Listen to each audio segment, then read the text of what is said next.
and this is an excerpt from Chapter 1.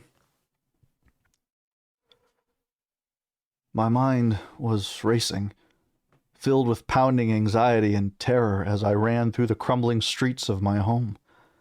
The buildings on either side of me were on fire, covered with flickering flames of red, gold, and black. There was no mistaking it. The dragons were here. Screams echoed around me as two of them were spotted overhead. A woman on my right was cowering in fear underneath a cart full of melons, clutching for dear life her infant wrapped tightly in a soft blue blanket. She shushed her young one as small cries erupted from his tiny lips. I tore my eyes away from them and pressed on, shoving my way through the scrambling crowd of terrified people who were clinging to each other, desperate not to lose their loved ones in this chaos like I had. I had to find my family, no matter what. My eyes flickered toward the night sky, which cradled the reddened moon. The sound of wings alerted me, and I ducked into a pile of rocky debris made from the stone wall of Alamere's main square. The dragon landed heavily in front of me, causing the ground to shake and my small legs to tremble. The beast was so dark that if you weren't looking for it, you would have sworn it was the night sky itself. I couldn't take my eyes away from the creature and its scales of obsidian, highlighted by dark hues of sapphire, and the sea. They were all arranged in such a way that the creature could change and blend into any dark background. Its eyes were gold, dilating and constricting most unnaturally, as if it were scanning the area, finally landing on my small form tucked away in the pile of rocks.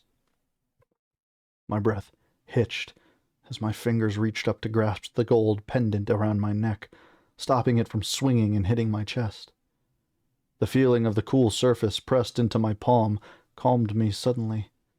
This was something I had done countless times over and hardly noticed myself doing it.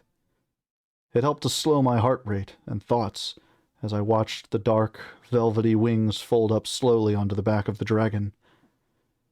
I ducked my head, trying to avoid its heavy stare, but its eyes were too much for me, and I looked anyway, locking on to its eyes. Stomping heavily with its largely muscled legs, it came forward, licking the air with its black forked tongue. If it wasn't for the mesmerizing stare locked onto me, I would have fainted then and there. It looked deep into my soul, and I swore it was reading me. It had almost reached me when it abruptly snapped its head away from me, away before launching into the air with one giant push of its wings, forcing me further into the uncomfortable hiding place. In one swift motion, a blast of what I recall as black fire hit the dragon's side. The beast tumbled through the air before crashing into the large white fountain in the middle of the square, cracking it upon landing. I hesitated, watching its large belly heave up and down for air as it pulled itself out of the spray. The dragon's legs shook before buckling, causing him to fall forward in a puff of ash and dust that came up off the ground and coated its black body. I pulled myself out of the small heap and ran toward the dragon as it stared up at the sky. Coughing, I expelled the debris from my lungs and tried to ignore the smell of burning flesh as I reached out and touched its cool scales with my shaky hand. I was in awe of how large he was. I had never comprehended before just how big dragons were in comparison to me. Its legs were as thick as tree trunks. It could have easily crushed the roof of my home with the weight of its body. It was then that I noticed the long gash weeping an almost black, bubbling liquid down its thigh. What could have done this to such a striking and terrifying being? Briefly, I turned to the heavens and looked for another sign of attack. I was frightened that the source would come to find me, to find the dragon. There was a longing pulling inside of me, making me feel for this beast, and I did not know why. Why was I protective of it? Why did I feel for it? My fingers trailed along his side as I stared at the spikes sticking out of the ridge on its back and tail. Soon, I was face to face with my first dragon. I stared at its bright white teeth as its large eyes lingered on me. I was waiting for it to snap me up. When it didn't, I focused on other features, like the sharp snout and pointed nostrils puffing out white, crackly air. A smile tugged on the corner of my lips as the dragon breathed out, releasing a few blue sparks into the air. I felt the rush of the electricity crack through my body, sending the hairs on my arms and head pointing upward. Magic. It felt familiar. Hesitantly, I reached down and placed my hand on his cheek. The dragon stared at me, seemingly grateful for my presence. I sat there frozen, not sure what to do or how to help, when the dragon's lips curled back to issue a deep growl from its throat. I retracted my hand before turning around slowly to see what had caused it. "What do you think of the beast, boy?" A man shrouded in all black shouted as he strutted out of the shadows. He was strange. His hair was unlike anything I had ever seen, so white the clouds on a sunny day would have seemed bleak in comparison. My mouth was slow to form words. He chuckled, pushing me to the side as he stared down into the dragon's eyes, smirking. "I told you, you wouldn't get away so easily." I swallowed hard, my hands trembling as they curled into fists at my side. "You're hunting him?" Mentally, I was trying to prepare myself to protect this dragon.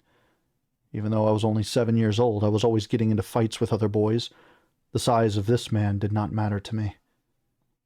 He looked startled for a moment, like he had forgotten my presence, before composing himself by taking a deep breath and pulling his shoulders back to look more commanding. He directed his attention toward me. "Of course. This dragon and his friend have killed many people tonight. They need to be taken from this world." He stood up straight and pulled a small knife from one of his pockets. My heart dropped suddenly in my chest as I stared at the glinting blade. It was made from a strange material that I had never seen before. The man seemed to sense my distress and held out the knife to me. "Go on, take it." My eyes flicked over to the poor creature.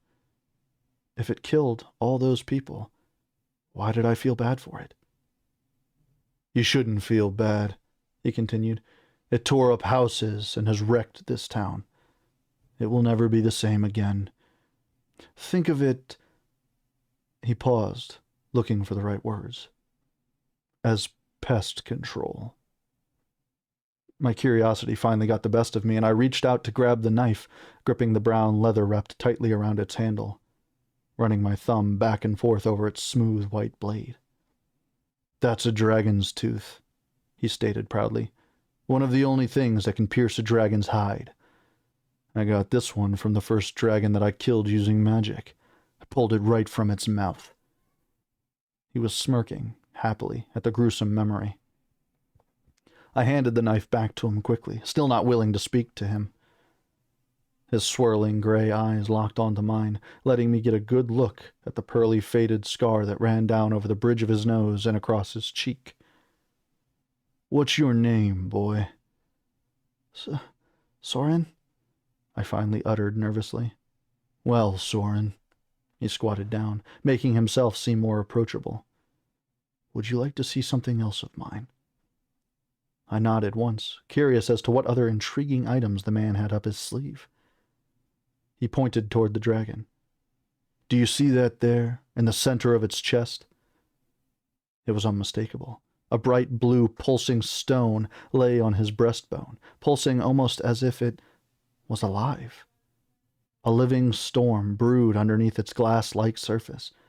The dark clouds tumbled over one another as bolts of lightning streaked between them. I wondered how I had missed it upon my first inspection of the dragon. "What is it?" I muttered. The stone was warm, a strange contrast to the cold scales surrounding it. The man grinned.